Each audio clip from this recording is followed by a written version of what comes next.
¿Ir al parto sola o acompañada? ¿Tiene algún sentido que el padre vaya con la madre al parto o es una de esas modas que se han impuesto últimamente simplemente por hacer un poco de postureo? Bueno, hoy voy a hablar sobre esta cuestión que me parece que es fundamental, que es importantísima y que efectivamente no es ninguna broma, no es ninguna moda pasajera. El papel del acompañamiento al parto es fundamental y no solamente compete a los profesionales sanitarios, sino que el papel de la persona que la mujer elige para acompañarle durante su parto puede tener una influencia muy positiva o muy negativa en el mismo. Sé que muchos padres desean acompañar a sus mujeres, desean hacer algo por ellas, por ayudarlas a dar a luz y por ayudar también a sus bebés a nacer y sobre todo por proteger ese momento tanto a su esposa, a su pareja, como a su hijo, ¿verdad? Sin embargo, los padres se suelen sentir muy impotentes porque no están viviendo el proceso, entonces no saben exactamente qué es lo que está ocurriendo dentro de la madre, ni pueden evitarle el dolor, ni pueden hacer nada por disminuir ese dolor o esa dificultad. Bueno, esto realmente no es exactamente así, ¿vale? Sí que se ha demostrado que tener un buen acompañamiento durante el parto mejora la experiencia del parto de la madre. Es por esto que en los hospitales no deberían prohibir que la madre vaya acompañada por la persona que ella elija, que bien puede ser el padre de la criatura o puede ser otra persona, como por ejemplo un familiar, una amiga o una doula, en caso de que, bueno, la mujer esté gestando sola o la pareja no quiera ir, ¿vale? Se ha demostrado que efectivamente hay una influencia muy positiva, que incluso las mujeres que están bien acompañadas, que se sienten bien sostenidas durante su parto, necesitan menos o hacen menos uso de la epidural, con lo cual podemos deducir que reduce un buen acompañamiento, incluso reduce la sensación de dolor de la mujer en el parto, y esto puede tener perfectamente una explicación científica, y es que el ambiente del parto, como dice Michelle Odan, o sea, el parto no hay que ayudarlo, sino que hay que protegerlo. Y precisamente esa figura, que puede ser el padre o otro acompañante que la mujer elija, o su pareja en caso de que sean una relación entre dos mujeres, ¿vale? Pueden jugar un papel fundamental en la protección del ambiente del parto. Y es que las hormonas que la mujer segrega durante el parto, de las que ya he hablado en estos días atrás, me gustaría animaros a que veáis los directos que he hecho a lo largo de esta semana, que están subidos aquí en este canal de Instagram, en los que he hablado sobre esas 4 hormonas maravillosas: la oxitocina, las endorfinas, la serotonina y la dopamina. Ese cóctel hormonal solamente se segrega cuando la mujer está muy tranquila, cuando está en un ambiente en el que se siente en confianza, y precisamente a esto puede contribuir muchísimo la persona acompañante. O bien lo puede fastidiar muchísimo. ¿En qué sentido puede el acompañante ser un impedimento o ser una traba a la hora de proteger ese ambiente del parto para que esas hormonas fluyan con normalidad en la mujer? Pues si el acompañante no confía en la propia capacidad de la madre para dar a luz, si hace comentarios como, por ejemplo, no vas a poder, o te duele mucho, ¿verdad? O sea, refuerza como los aspectos negativos del parto. Esto ocurre también incluso entre el personal sanitario, ¿no? Que algunas veces preguntan innecesariamente a la mujer cuando está teniendo una contracción: oye, ¿te duele mucho? Oye, pues esta pregunta es totalmente innecesaria. ¿Qué vas a hacer? ¿Vas a vivir tú mi dolor? ¿No? Si no, es todo lo contrario, es: venga, que tú puedes, lo estás haciendo muy bien. Esto hace que se segregue serotonina y que la mujer siga adelante, tenga ese impulso para continuar. Digamos que el papel del acompañante en un parto debe ser el mismo que el de un entrenador, un buen entrenador a un atleta, a un deportista. No le va a decir nunca jamás que abandone, que si le duele mucho, que se ponga la epidural, porque que se tome un analgésico si le duele algo, ¿no? Y hacer ejercicio en algunas ocasiones, o sea, cuando es algo muy extremo, sí que llega a ser doloroso, llega a ser cansado, te pone al límite. En algunas ocasiones crees que no vas a poder continuar. Siempre pongo el ejemplo, ¿no?, de subir una cuesta en bicicleta, que hay veces que llega un punto en el que dices, es que no puedo dar una pedalada más, y sin embargo, si superas ese momento de crisis, y es algo mental realmente, empieza a disminuir el dolor, tus músculos se empiezan a calentar y efectivamente tú sí que puedes continuar y seguir hasta que llegas arriba de la cumbre, arriba de la cuesta, y entonces después viene la bajada y puedes descansar tus piernas. Pero sin embargo, imagínate que hay alguien detrás, ¿eh? Imagínate en la Vuelta Ciclista a España, por ejemplo, que esos coches, ¿no?, que van acompañando a los ciclistas con el personal que los apoya y tal, los entrenadores y todo esto. El entrenador, en lugar de decirle al corredor ahí cuando está subiendo la cuesta, que está sudando y está sufriendo un montón, le dijera, oye, ¿te está doliendo mucho? ¿Te duelen mucho las piernas? Pues, ¿por qué no lo dejas? Mira, tengo aquí analgésicos que te los puedes poner y ¿qué más da? Total, ¿sabes? Bueno, pues esto, que parece ridículo en otros ambientes, en el parto sí que se hace, ¿no? Y muchísimas veces no es solamente los acompañantes, ¿no?, que es como que quieren proteger mucho a la mujer durante el parto, sino que son los propios sanitarios. Bueno, pues esto absolutamente no se debe hacer. Como decía, el acompañante debería ser ese impulsor que te ayuda a llegar hasta tus límites, que te refuerza en lo bien que lo estás haciendo, en la capacidad que tienes para dar a luz, y también que te protege precisamente de otras personas o de otras circunstancias que puedan impedir que tú te sientas con esa fuerza, con esa confianza en tu propia capacidad. Y fijaos que el parto es algo que es muy primitivo. O sea, llevamos pariendo desde hace cientos de miles de años. Y es un proceso que está perfeccionado por la naturaleza. Daos cuenta también que nosotros, como especie, el ser humano, el Homo sapiens, no ha aparecido aquí en la superficie terrestre ya viviendo en casas de hormigón, dando a luz en hospitales, con un montón de tecnología. O sea, esto es completamente nuevo en la historia de la humanidad. Es una nada de tiempo lo que llevamos haciendo esto.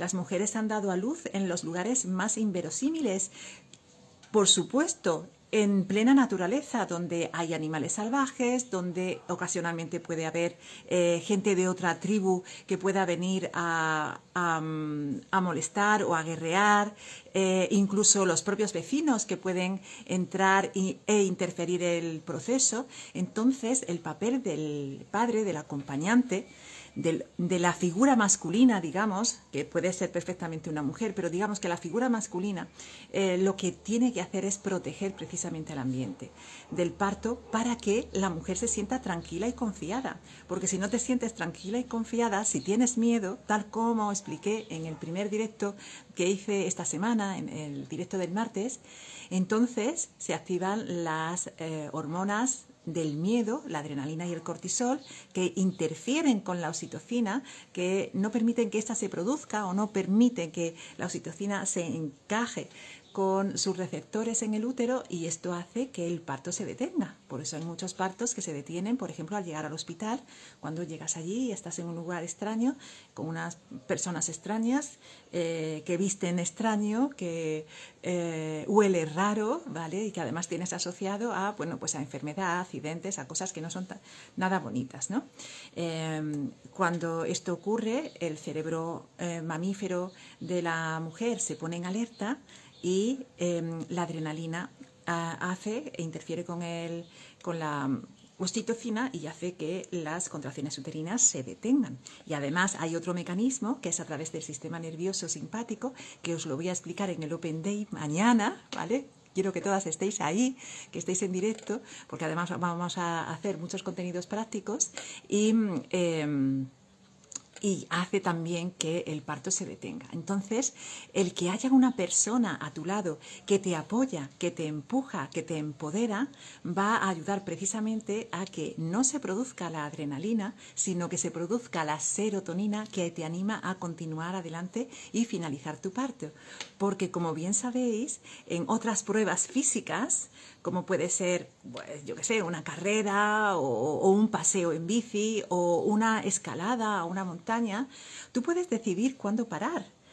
Si estás demasiado cansada, si estás sobrepasada, si tienes mucho dolor, si tienes mucho cansancio, tú dices, bueno, pues hasta aquí hemos llegado y yo me paro. Pero en el parto no puedes parar, tienes que llegar hasta el final, hasta que el bebé nazca.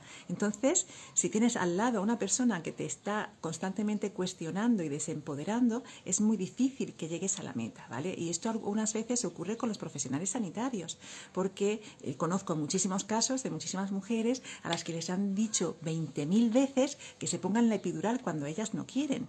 Y algunas veces aduciendo causas médicas, como por ejemplo, hoy mismo he estado con una mujer que ha tenido un parto vaginal maravilloso de mellizos, o sea, un parto gemelar, que por lo general son muy medicalizados y ya la mayoría de los partos gemelares directamente van a una cesárea programada porque los profesionales sanitarios les tienen mucho miedo a este tipo de partos, y esta mujer se preparó a conciencia, se entrenó físicamente, mentalmente, se aprendió la evidencia científica, y fue a su parto vaginal.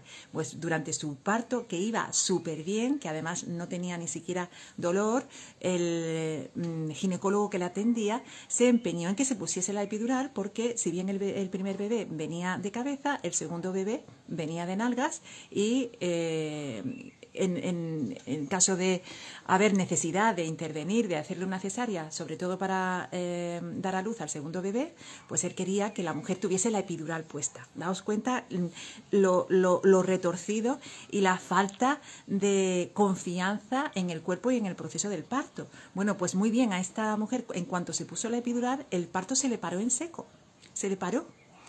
Y entonces no continuaban. Y eso sí que interfiere en el proceso y puede acabar en una cesárea o en unos forceps si es que el bebé está lo suficientemente abajo. Pues bien, ella también tomó su poder personal y le dijo, mira, quítame la epidural, yo quiero recuperar mis contracciones uterinas, tengo herramientas internas, sé cómo hacerlo, cómo recuperar la oxitocina natural y déjame continuar con mi parto natural. Y así lo hizo. Alrededor de una hora después de que le pusieran la epidural, se la quitaron. Ella empezó a hacer las prácticas, los ejercicios que ella conoce para recuperar la oxitocina y lo hizo y dio a luz a los dos bebés sin ningún problema. El primero venía encefálica, de cabeza, y nació perfectamente. El segundo bebé venía de nalgas. Sí es cierto que su ginecólogo le ayudó con una maniobra para colocarlo en una posición un poquito más favorable y lo dio a luz de manera vaginal sin ningún problema en un parto que ella describe como no doloroso. Hasta ese punto es importante que todas las personas que hay alrededor de la mujer que está dando a luz, tanto los profesionales sanitarios como los acompañantes, típicamente el padre, confíen plenamente en la mujer, en el proceso y en la capacidad innata que tenemos para dar a luz. Pero, sabéis, es muy importante que tanto la madre como el acompañante, tanto la madre como el padre, estén muy alineados en cuanto a lo que quieren para el parto. Mejor dicho, que los dos estén muy alineados en cuanto a lo que la mujer desea para su parto, porque el parto lo va a hacer ella. Y tanto si desea tener un parto completamente natural y quiere de verdad ir hasta el final con ese deseo, siempre que, bueno, no haya ningún problema en medio, ¿no? O sorteando los problemas, como fue el caso de esta mujer que se llama Cassandra. Como si desea pues ponerse la epidural y tener un parto más medicalizado, la decisión es de la madre siempre, ¿vale? Entonces, yo os recomiendo muchísimo, en primer lugar, que los dos os forméis, que tengáis la misma información, que os trabajéis los miedos los dos juntos, para que en el momento del parto no aparezcan miedos subconscientes o conscientes, que ambos tenéis cada uno por su lado, ¿vale? Esto es muy, muy importante, el hablar, el conocer sobre la evidencia científica, el conocer, bueno, y si algo se tuerce en el proceso del parto, ¿qué decisiones se pueden tomar? ¿Cuántas posibilidades hay? A qué te puedes negar, qué puedes aceptar, y que el acompañante en el parto sea siempre esa persona que apoya a la mujer en sus decisiones y que no la va a forzar a nada ni a minusvalorar su capacidad de hacer y de decidir, ¿vale? Porque no estamos en el cuerpo de la otra persona. Por eso es tan importante que las parejas, o sea, las mujeres que vivís el embarazo en pareja, que habléis muchísimo con vuestra pareja sobre los deseos que tienes sobre tu parto, sobre qué es también mejor para la salud del bebé, porque la salud del bebé sí es algo que incumbe a ambos progenitores, y es eso, fundamental que los dos estéis alineados, ¿vale? Creo que tradicionalmente en las preparaciones para el parto no se contempla suficientemente la importancia de la figura del acompañante al parto. Y realmente lo es. Y hemos tenido casos también, ¿no? Por ejemplo, recuerdo el caso de Guacimara y Clovis. Guacimara tuvo un parto precioso, muy, muy bonito, que ella cataloga como de romántico, pero hubo momentos a lo largo de su parto en los que entraba mucha gente en la habitación, bueno, hablando de sus cosas, hablando en voz alta, encendiendo luces y demás. Y era Clovis, el padre, el que ponía límites y decía, oye, que estamos de parto, por favor. Podéis bajar la voz, por favor, no queremos tantas personas en la habitación. O sea, es lo que es proteger el ambiente. Y lo curioso de esto es que ella ni siquiera se enteró de esto, porque él estaba tan preparado para hacer esta labor.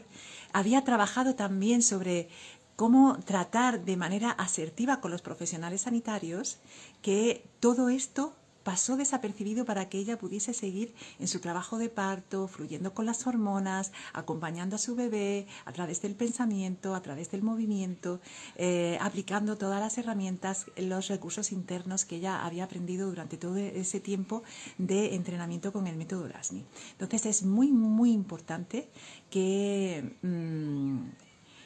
el padre y la madre estén alineados. Sobre esto y muchas cosas más vamos a hablar mañana en el Open Day del método Erasmi, que está orientado tanto a mujeres que están embarazadas como a sus parejas o acompañantes.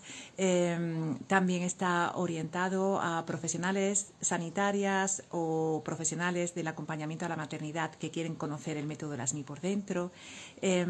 Personas siempre que tienen curiosidad e interés, como mujeres que todavía no están embarazadas, pero se quieren ir informando porque tienen mucho miedo al proceso del parto y saben que hay mujeres que han practicado el método Erasmi y que han tenido partos muy fáciles, muy bonitos, incluso indoloros, incluso algunas con placer.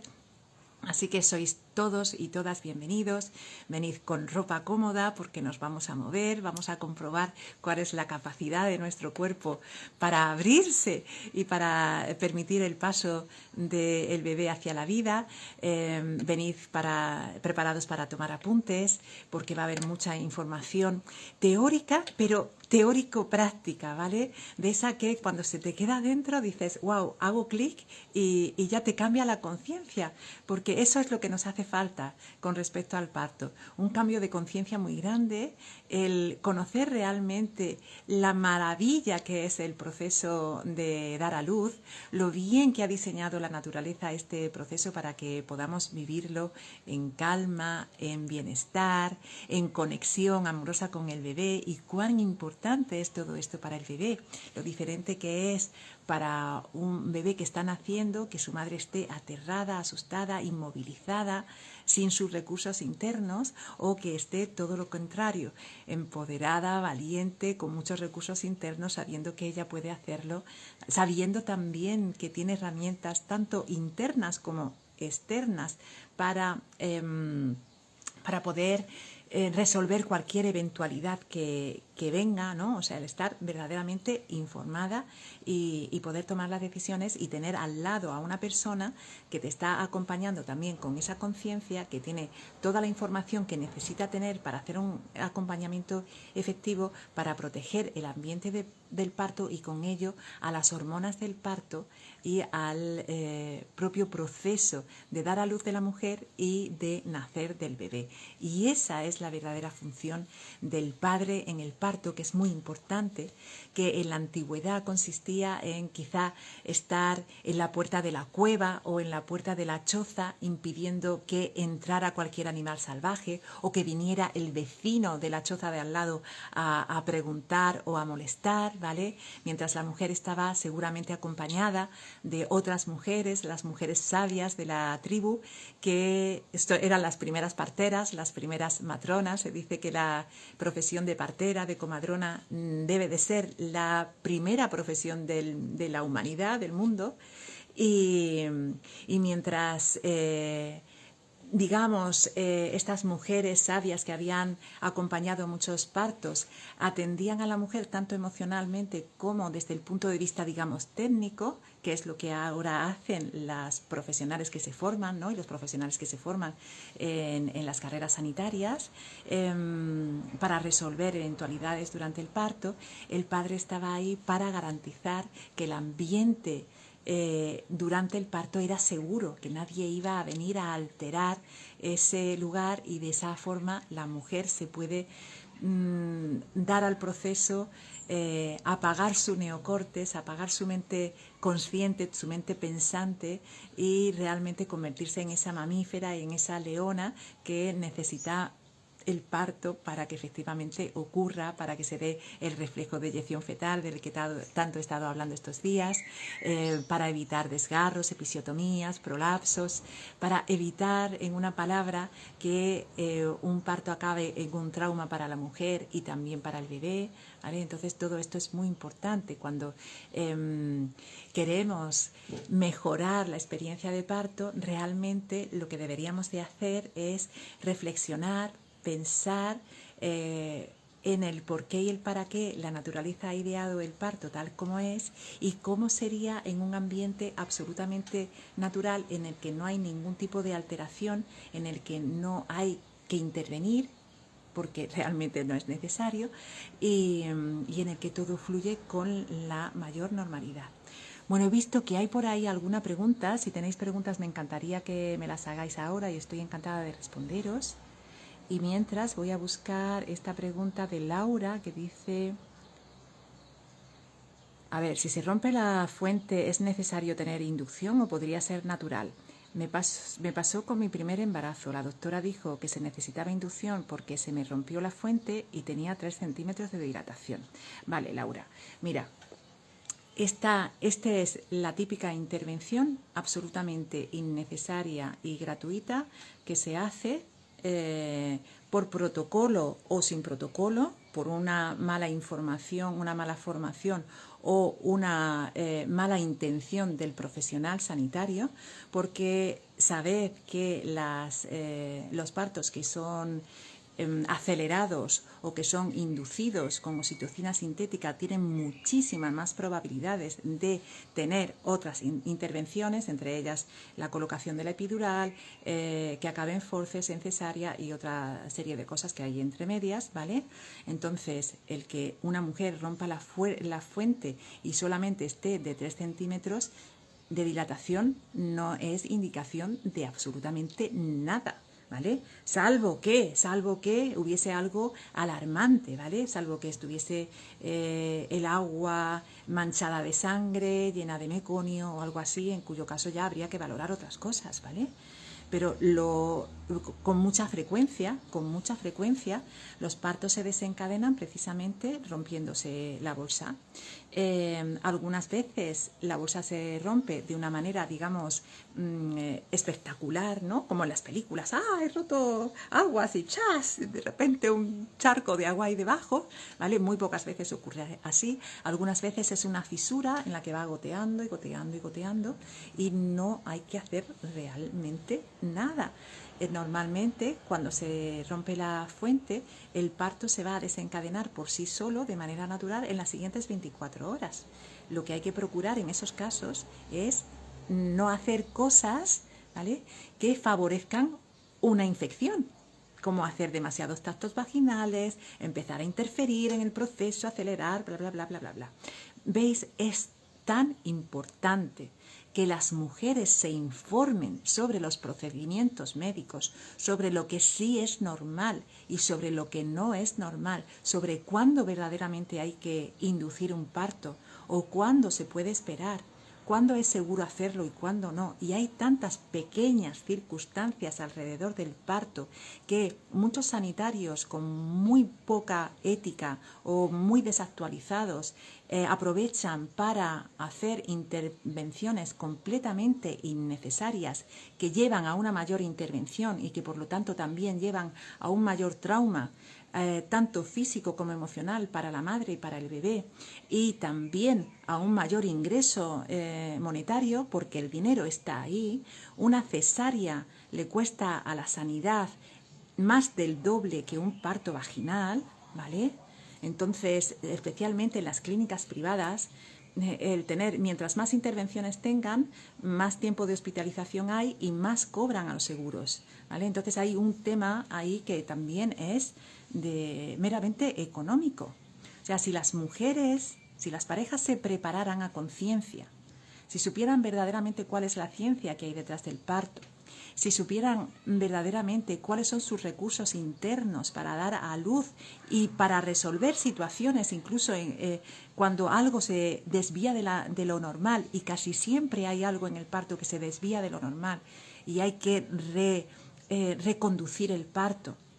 Pero si no tienes recursos internos, te lo van a hacer desde fuera, te van a poner oxitocina sintética y tú lo vas a aceptar porque eres completamente ignorante y no sabes que tienes otras opciones, ¿vale? Entonces esto es muy importante, tenemos que ir muy informadas, las mujeres, muy bien acompañadas por una persona que esté muy bien informada también sobre el proceso y que nos apoye en nuestras decisiones, sabiendo que tenemos muchas opciones y que podemos decidir, que no es todo aceptar sumisamente lo que nos dicen los profesionales sanitarios, porque si bien hay muchos profesionales sanitarios que son maravillosos, que están actualizados en la evidencia científica, que tratan a las mujeres embarazadas con todo el amor, con todo el respeto, como personas de pleno derecho que son, que hacen todo lo posible por impulsarlas y porque tengan un parto lo más natural y lo más saludable posible para ellas y para sus bebés, a pesar de que cada vez hay más sanitarios como estos, todavía hay demasiados que siguen protocolos obsoletos y que actúan de manera rutinaria haciendo intervenciones que causan más daño que beneficio. Y me da muchísima pena tener que decir esto, pero es la pura realidad. Esto se llama violencia obstétrica. La violencia obstétrica existe, está refutada por la ONU y por la OMS. España, por ejemplo, tiene ya 3 sentencias del organismo de la CEDAW de la ONU por violencia obstétrica. Recientemente en Galicia hubo una sentencia del Tribunal Superior de Justicia de Galicia por violencia obstétrica a un hospital. O sea, esto es algo que está en la calle y que, fijaos, en encuestas que se han hecho, el 45% de las mujeres que dan a luz afirman haber sido víctimas de violencia obstétrica. O sea, no es algo que nos estemos inventando para darle miedo a las mujeres y para darle miedo a los padres. No, no, es que esto existe. Y desgraciadamente nos tenemos que proteger de ello. Y desgraciadamente prácticamente hay que hacerse un máster para saber muy bien, por un lado, cuál es la ciencia del parto y por el otro lado, cuáles son tus derechos en el parto. Es que esto es fundamental. No conocemos nuestros derechos y de repente cuando atravesamos la puerta del hospital resulta que nos los arrebatan todos. Y una persona con una bata blanca de repente tiene derecho a imponerte a ti que te tumbes boca arriba en una cama con las piernas en alto para el expulsivo, para empujar a tu bebé fuera de tu útero, cuando esa es la posición probablemente más difícil que hay después de hacer el pino, ¿vale? Hacer el pino, para las que no sois españolas, es cuando hacemos así, ponemos las manos en el suelo y los pies van para arriba, ¿vale? ¿Te imaginas parir así, en esa postura? Dificilísima. Pues la siguiente más difícil es parir tumbada sobre tu espalda y con las piernas en alto. Es dificilísimo. Y más todavía estando anestesiada, con lo cual no tienes absolutamente ningún control sobre tu cuerpo, sobre tu movimiento, sobre tu fuerza, ¿vale? ¿Me entendéis? Entonces, desgraciadamente, la violencia obstétrica existe y nos tenemos que proteger de ella. Y la manera de protegerse es informarse muy bien y yendo muy preparada al parto, conociendo la ciencia y conociendo tus derechos. Son las dos herramientas que tenemos a nuestro favor. En algunos países hay legislación contra la violencia obstétrica, como por ejemplo en Argentina, en México. ¿Podemos medir nosotras mismas la dilatación? Preguntáis. Pues no se puede medir la dilatación, ¿vale? Pero lo que sí que puedes saber es en qué parte de tu parto estás. Y esto también es algo que nos cuentan mucho las mujeres, las madres LASMI, si has trabajado tu autopercepción, es decir, tu conciencia corporal sobre toda la zona pélvica. Cuando tú comprendes y cuando tienes mucha sensibilidad sobre esa zona porque la has trabajado mucho a diario, sabes perfectamente cómo es el proceso mecánico del parto, cómo el bebé va descendiendo, girando, descendiendo, flexionando su cabeza, girando y volviendo a girar otra vez para atrás y al final escurrirse por el sacro y sacar su cabeza afuera. Cuando conoces todo ese proceso y tienes mucha sensibilidad sobre tu zona porque la has trabajado mucho, no te hace falta saber en absoluto de cuánto estás de dilatación. Hay mujeres a las que no les hacen ni un solo tacto vaginal en todo el parto y no es necesario porque todo va fluyendo y ella sabe cuándo está ocurriendo y sabe perfectamente que todo va bien. El bebé hace un giro durante el parto y eso es algo que siente la madre. Lo sientes en los huesos, ¿vale? Entonces, en el Open Day mañana vamos a hacer una práctica de parto en movimiento en el que vais a sentir y experimentar cómo se abren los huesos de la pelvis, cómo se articulan unos con respecto a otros.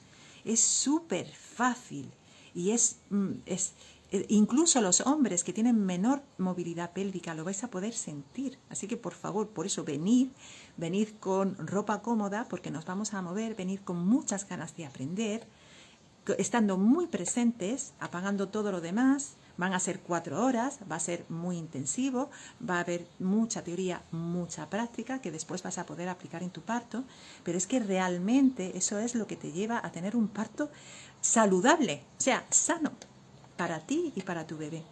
A ver, Dafne pregunta, dice, en mi primer embarazo hace 5 años tuve un desgarro en mi cervix.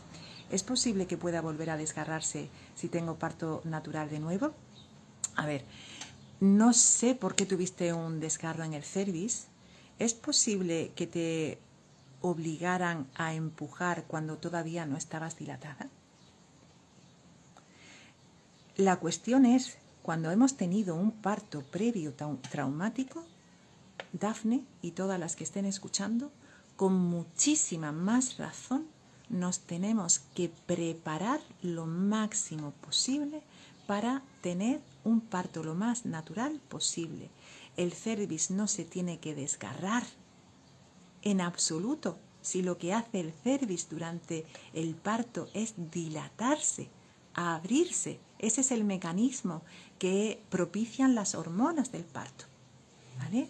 Entonces, lo que tenemos que hacer en un caso así, en el que ha habido una cesárea previa, en el que ha habido un desgarro uterino previo, no es decir, pues vamos directamente a hacer una cesárea, sino a decir, no, vamos a ir a hacer un parto natural, a que el útero trabaje como tiene que trabajar sin forzarlo, sin ponerle aceleradores como la oxitocina sintética, que está catalogado entre uno de los 11 medicamentos más peligrosos que existen y se le pone a casi todas las mujeres en el parto, ¿vale? Vamos a respetar el proceso, vamos a que la mujer se deje llevar por todo el proceso y efectivamente el parto está diseñado por sí mismo para proteger a la mujer, proteger el cuerpo de la mujer. Sería absurdo que la naturaleza idease un mecanismo que precisamente es el que se aplica en el momento en el que venimos a este mundo, en el que damos vida, que es el que preserva a la especie humana, y que ese mecanismo, que es el parto, fuera diseñado de una manera peligrosa y traumática para la madre y para el bebé. No es así. Se ha convertido en un proceso traumático y peligroso para la madre y para el bebé porque se tiene mucho miedo al proceso, tanto por parte de las propias madres como de los padres, como de los sanitarios, como de la sociedad en general, y porque desde el siglo XX principalmente hasta ahora se ha interferido tantísimo en el proceso que ya es que no se sabe ni lo que es un parto natural, ¿vale?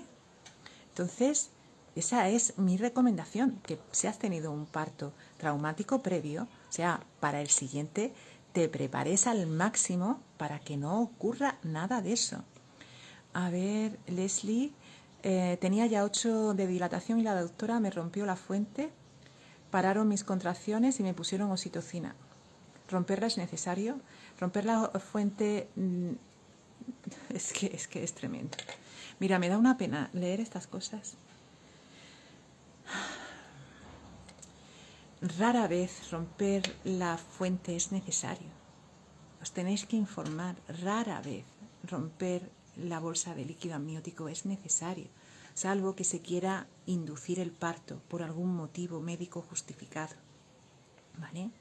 Salvo que se quiera inducir el parto por algún motivo médico justificado, rara vez es necesario romper la fuente. Y aún así, en una inducción necesaria por motivos médicos, hay maneras y maneras de iniciarla. Se puede iniciar rompiendo la fuente o se puede iniciar de otras maneras, poniendo prostaglandinas o iniciando primero la oxitocina antes de romper la bolsa, etcétera, etcétera.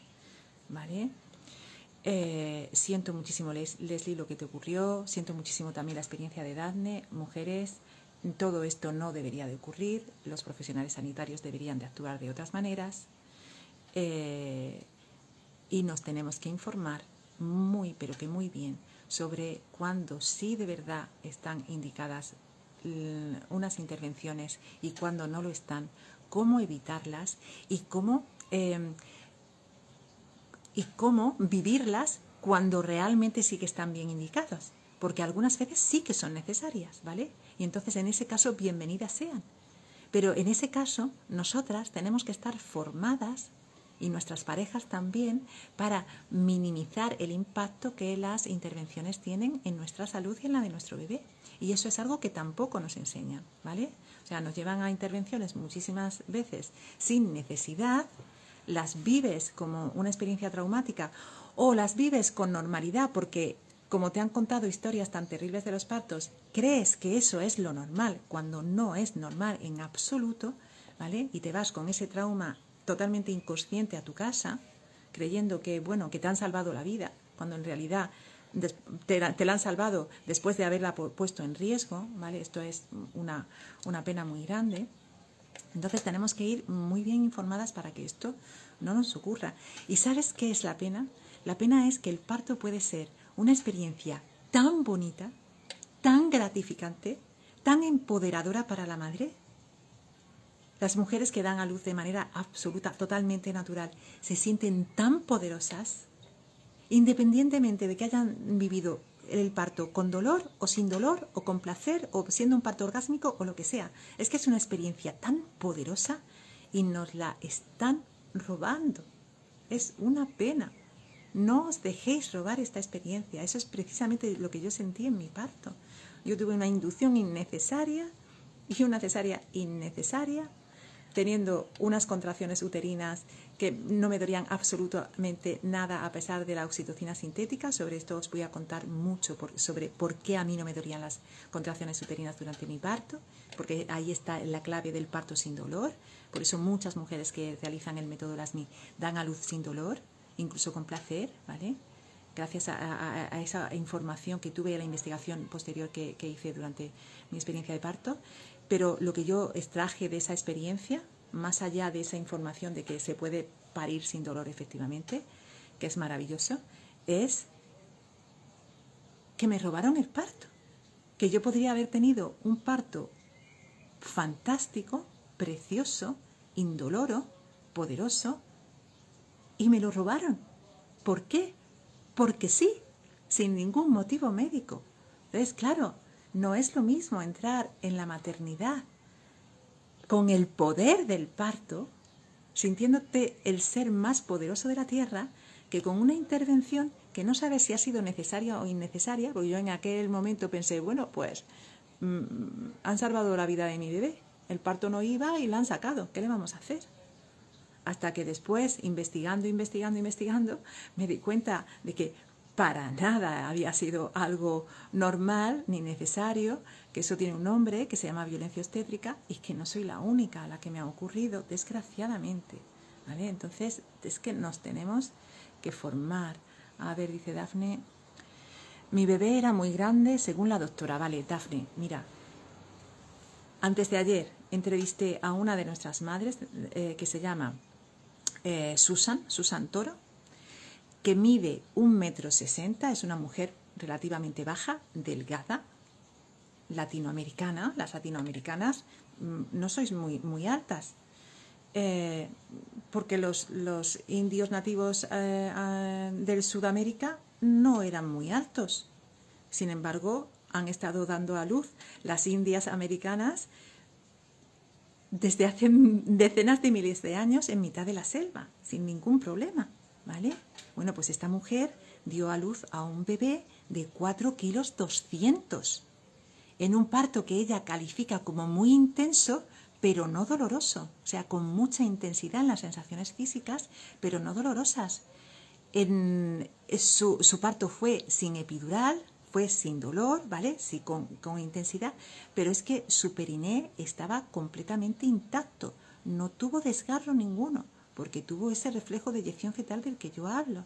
Entonces, el bebé grande no es una excusa para nada, ni debería de ser motivo del desgarro, ni del cuello del útero, ni del suelo pélvico.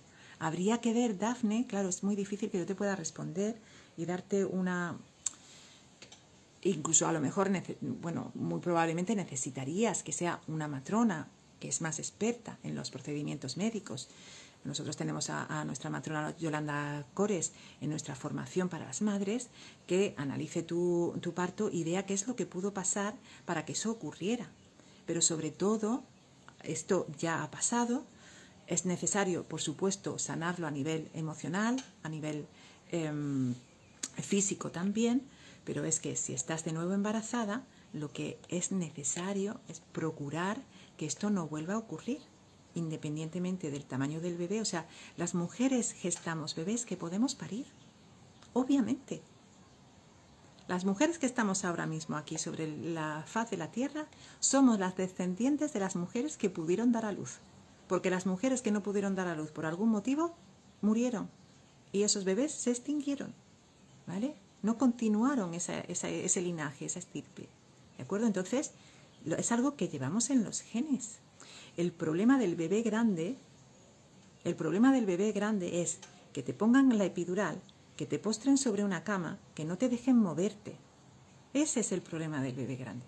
Que haya que empujar muy fuerte con empujos en apnea. Ese es el problema del bebé grande. Que tu sacro esté inmovilizado porque tú estás tumbada sobre tu espalda.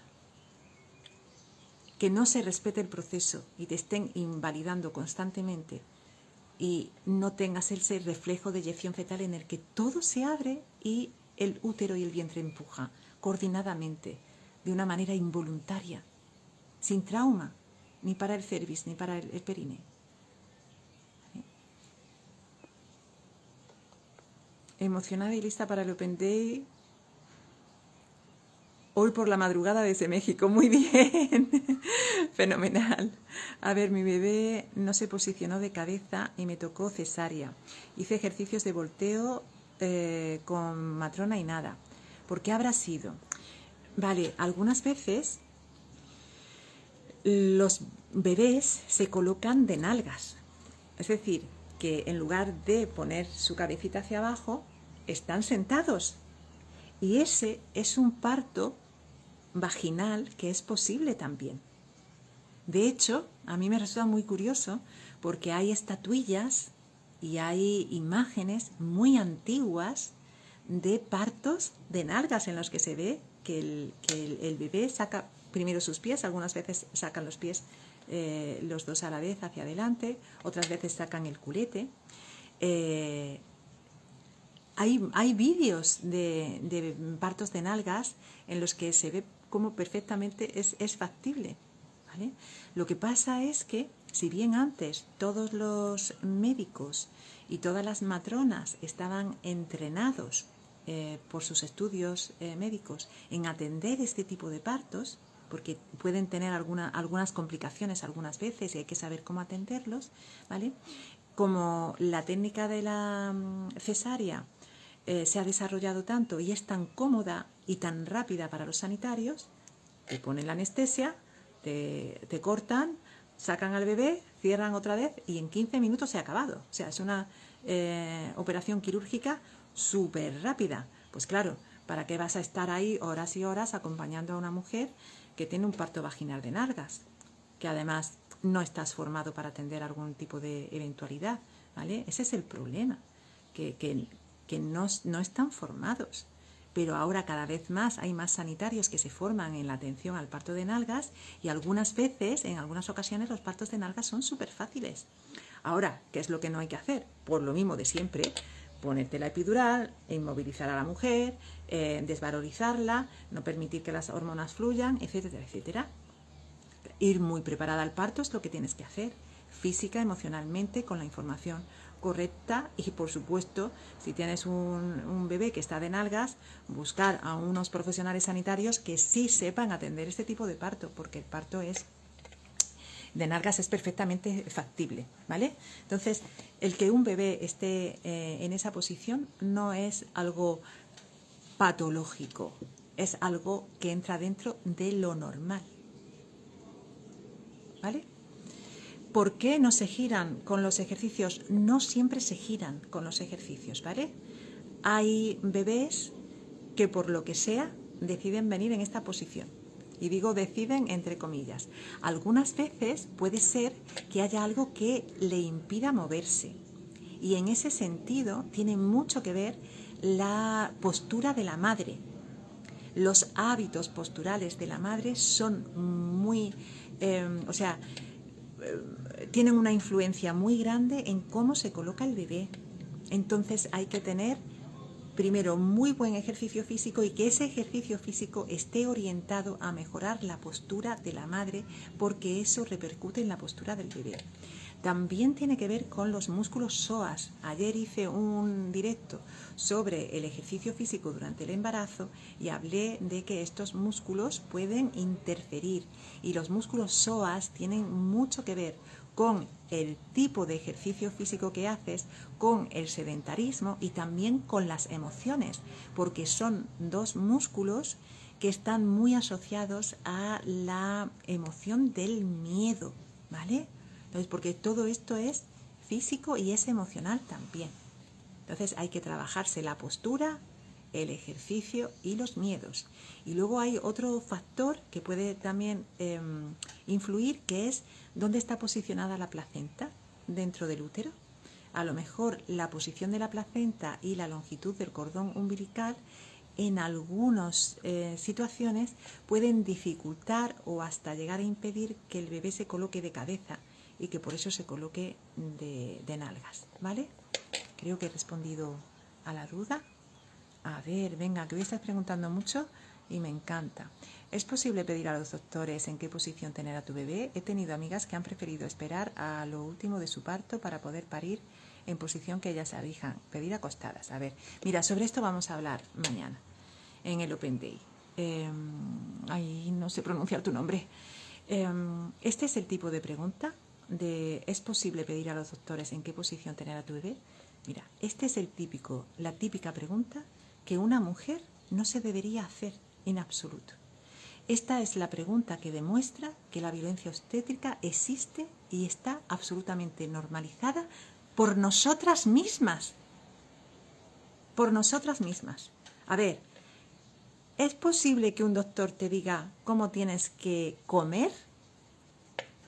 ¿Es posible que un doctor te diga cómo tienes que cagar?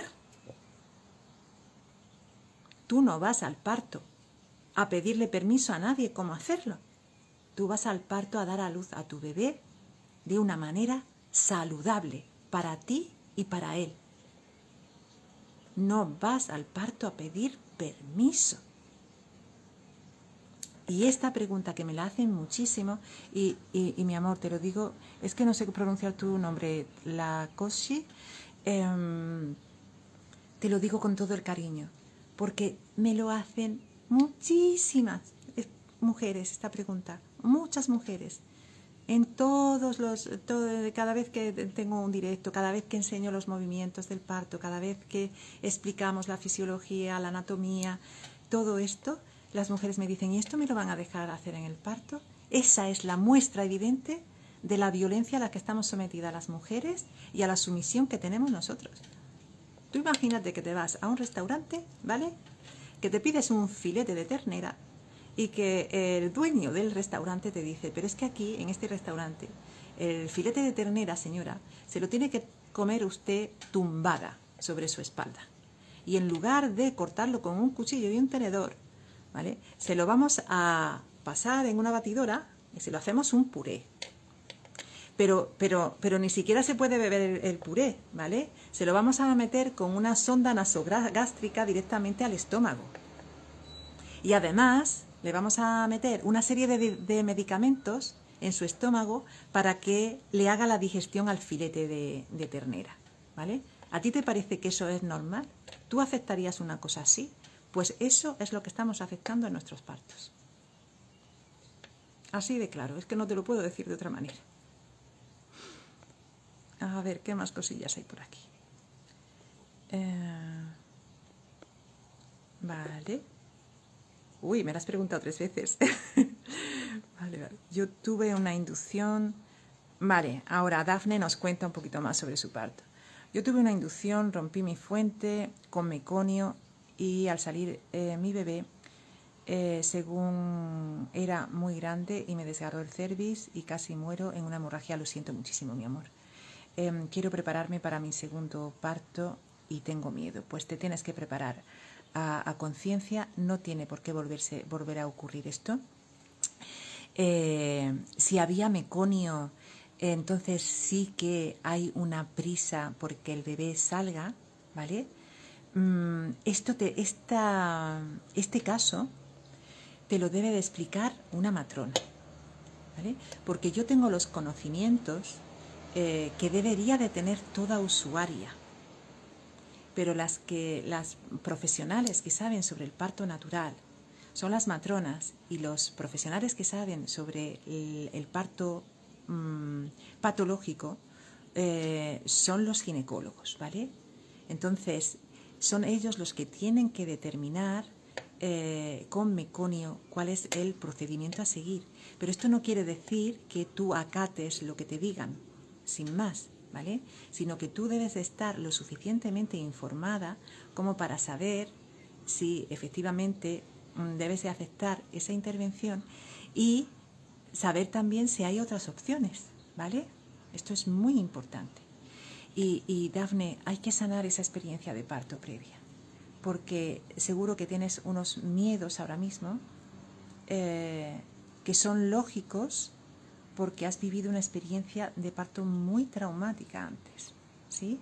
Entonces, en la siguiente parto, lo que hay que procurar es que todo fluya sin necesidad de intervenciones, para que no vuelva a haber un desgarro. Eso es. A ver, Shaktia dice, yo viví, entiendo, una experiencia muy poderosa. A ver. Ay, perdón, que no lo veo bien. El desenlace tuvo una complicación y de repente me siento con culpa o inseguridades de si lo hice bien o no. Claro, esto nos pasa siempre, ¿sabes? Esto nos pasa siempre. Y a mí me ocurrió también.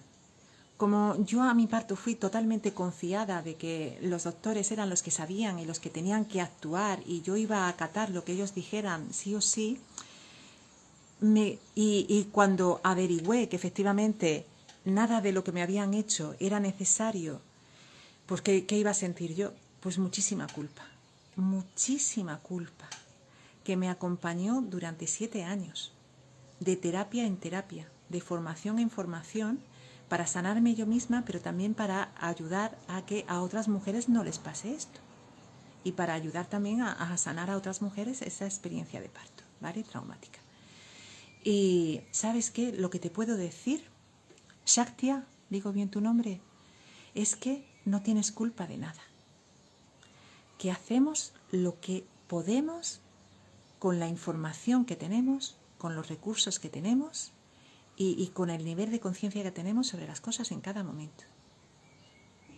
Así que deja de culparte.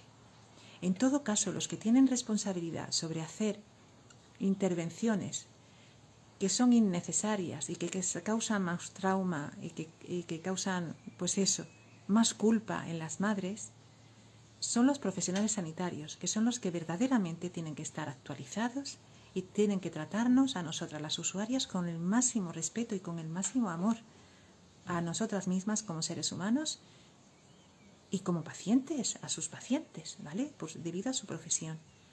Entonces, yo te animo a dejar de sentirte culpable, a comprender que todo lo que hiciste, estoy segura, porque yo lo hice así también, porque lo hacemos todas las madres, es por proteger la salud de nuestro bebé. A mí cuando me dijeron, no, pues es que no dilatas y hay que hacerte una cesárea, dije, abridme. ¿Qué mayor entrega es esa? Que el que tú te dejes hacer una intervención, sea la que sea, para proteger la vida de tu bebé. Eso solamente lo hacemos las madres. Entonces, fuera culpas. Mucho amor para ti, mucho amor para tu proceso. Si sientes que no te puedes desprender de esa culpa, perdónate. Pues mira, cometí un error. No me formé lo suficiente. No tenía la información, el criterio para tomar la decisión correcta. Y me perdono y me permito cometer errores porque soy un ser humano. No soy un dios, una superwoman, un superhéroe. No soy profesional sanitaria, no tengo por qué tener esos conocimientos, ¿vale? Bueno, pues como veo que no hay más preguntas... Ah, sí que hay más preguntas. A ver, que se dice indígenas, los indígenas, no indias, vale. Bueno, ¿sabes qué? Perdonad, que no quiero que os sintáis ofendidas. Indio también significa indígena, o sea, el significado etimológico es exactamente lo mismo. Pero sí, los indígenas de Latinoamérica, en general, esas tribus son bajitas, son pequeñas, ¿vale? Y han dado a luz perfectamente las mujeres a lo largo de cientos de miles de años, así que fuera miedos. A ver, dice Teresita, dice, mido 1,56 y tuve un bebé de 4 kilos 150. Pues para que veáis que se puede, ¿vale? Solo que no estaba informada y sí se usa oxitocina en México. Pues no es necesario. Seré madre primeriza, tengo miedos, no sé por dónde empezar. Pues empieza por el Open Day.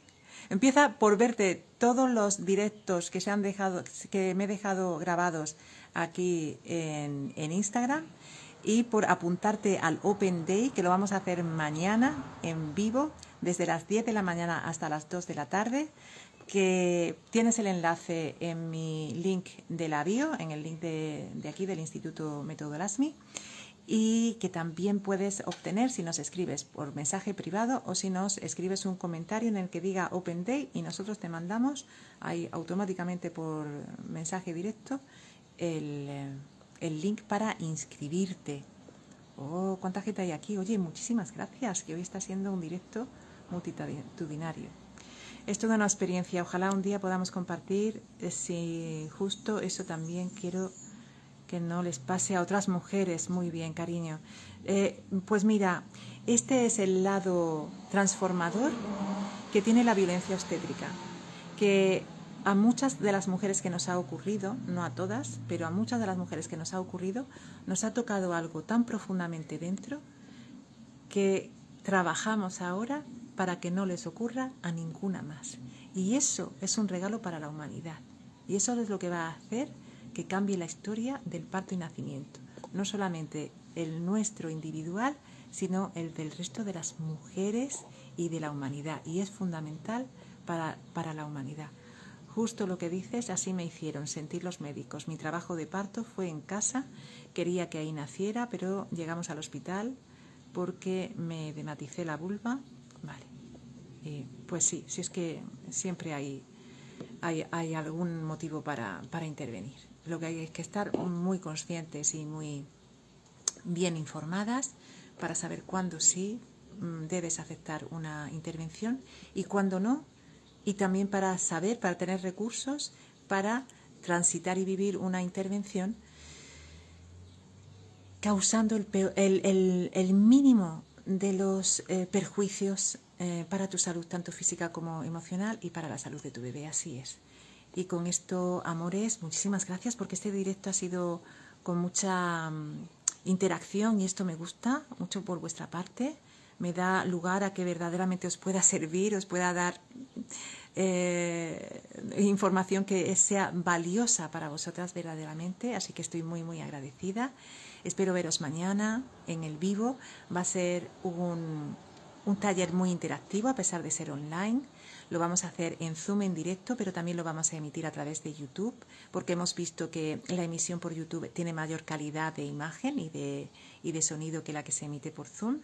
Pero las que queráis podéis estar conmigo en Zoom, especialmente un ratito antes. Vamos a habilitar el Zoom media hora antes, desde las 9:30 hasta las 10, para que podamos hablar un ratito tranquilamente nosotras, y también después de las 2, cuando acabemos el taller, también las que estéis en el Zoom, las que queráis, vais a poder estar conmigo, abrir vuestros micros, preguntarme, resolver dudas que no se hayan hablado durante el taller, etcétera, etcétera, ¿vale? Así que tengo un montón de ganas de estar con vosotras, verdaderamente, tengo muchas, muchas ganas, y muchas gracias, porque sin vosotras esto no sería posible. Un abrazo muy grande. Chao.